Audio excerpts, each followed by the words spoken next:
আজ ৫ই August football ইতিহাসের এমন একটি দিন যা মনে পড়লে আজও ভারী হয়ে ওঠে কোটি কোটি মেসি সমর্থকদের হৃদয়। ২০২১ সালের ঠিক এই দিনেই বার্সেলোনা ঘোষণা দিয়েছিল লিওনেল মেসি আর ক্লাবটিতে থাকছেন না। ২১ বছরের এক অবিচ্ছেদ্য সম্পর্কের ইতি ঘটে মাত্র কয়েক লাইনের এক বিবৃতিতে। তখন প্রায় সবাই ধরে নিয়েছিল নতুন চুক্তিতে স্বাক্ষর করা শুধু সময়ের অপেক্ষা। মেসিও থেকে যেতে চেয়েছিলেন, এমনকি নিজের বেতন ৫০% পর্যন্ত কমাতে রাজি হয়েছিলেন তিনি।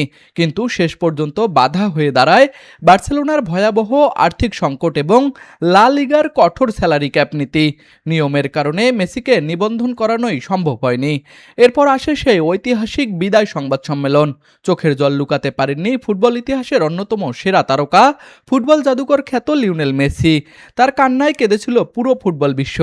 কারণ বার্সেলোনা মেসির কাছে শুধু একটি ক্লাব ছিল না, এটাই ছিল তার বেড়ে ওঠার গল্প, স্বপ্নের ঠিকানা এবং জীবনের সবচেয়ে বড় পরিচয়।